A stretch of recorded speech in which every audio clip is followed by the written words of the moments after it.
One thing that always happens, no matter what rig you're in, when you go camping, full-time or weekend, part-time, whatever, is communication while backing into place. And we have a pretty good system established now. We have walkie-talkies we use to talk back and forth. We have a backup camera, and it has a microphone on it, but she can't hear me talking back to her. Allie can't hear me, so I can hear her if she says something, but with the diesel engine running back there, she can't hear my response. So we've gotten walkie-talkies.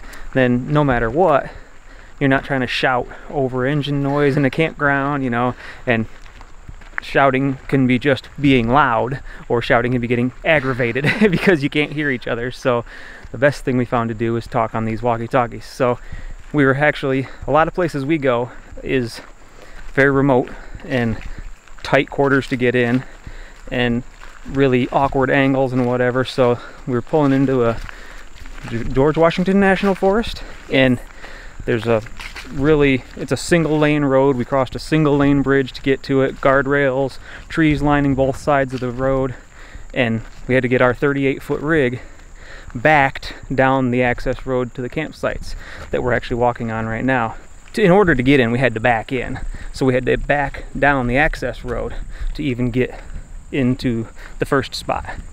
Now, unbeknownst to Allie, I started recording so it could be a little bit more genuine display of our communication during the whole adventure of getting back into from a single lane into a single lane with trees on both sides, and it's really rough road. There's potholes everywhere and everything, so I wanted it to be as authentic as possible, so she didn't know, which is why we also don't have another camera angle set up from the outside to watch the whole rig moving.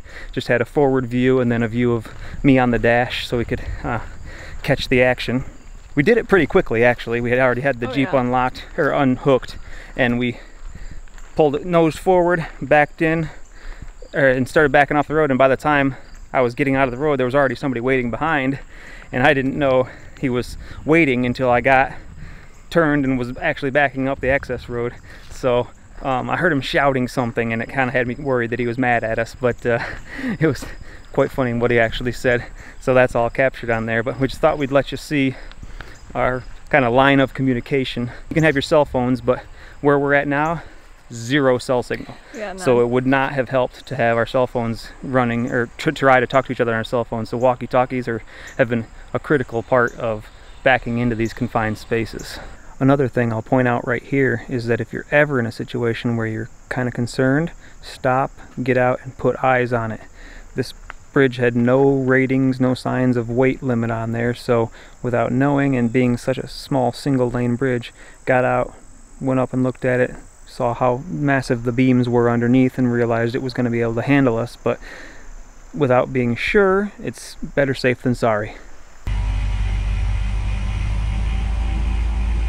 It is narrow.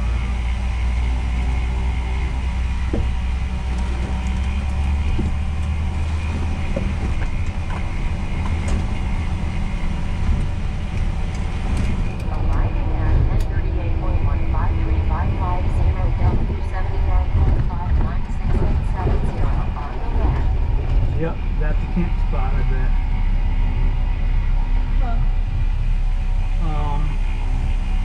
I want to unhook the Jeep and back the motorhome in there at least. I'm trying to back all the way into a campsite. We'll see how this goes. This road's rough. That's why I'm going to try to just back into that first spot before all the main ruts. Yeah, because it's a very nasty one.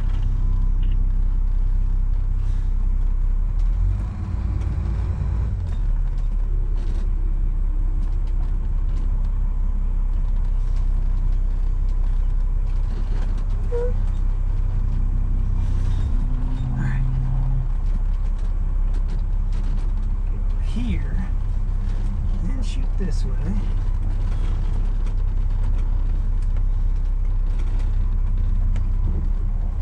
I'm going to start making my turn back. I'm walking up.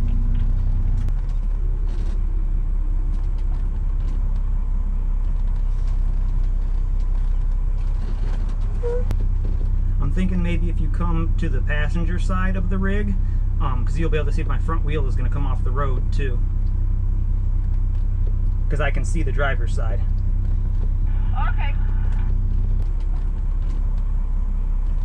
Just watch my rear end and my front wheels.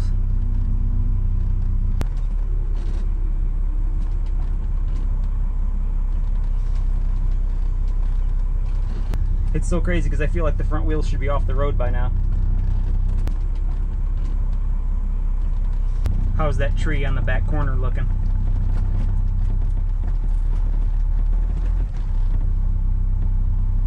The one that's directly behind you right now, that one, yeah. You're good. I just can't see upper branches, I can just see the trunk down at the ground. You're good.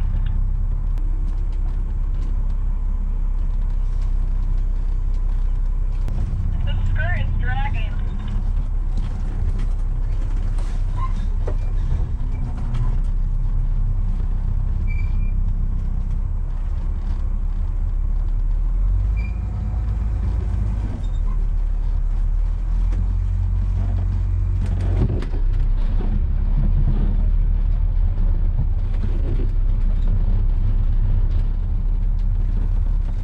What was that?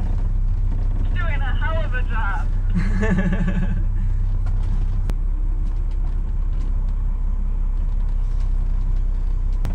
I want to turn more, but I'm in a tree, so I need to wait till I get past it to turn more.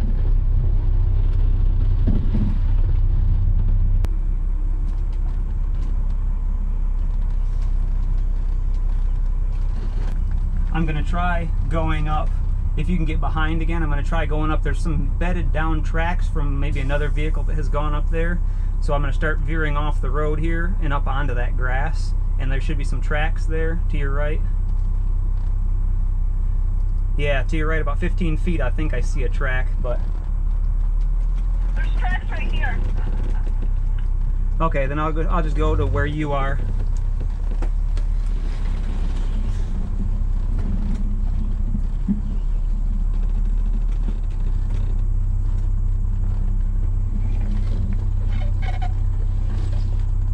Had to lift the tree off my mirror before it ripped it.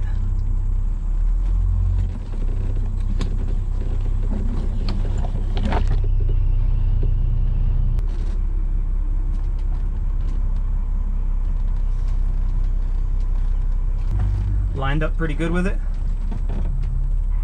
Just about. You could probably come over my way to the passenger side of the floor if you wanted. And now we'll just start watching the tree in the back.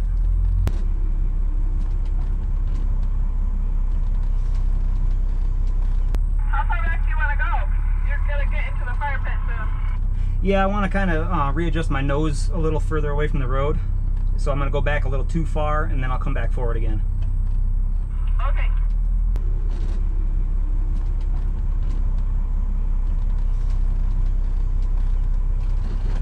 Good job, babe.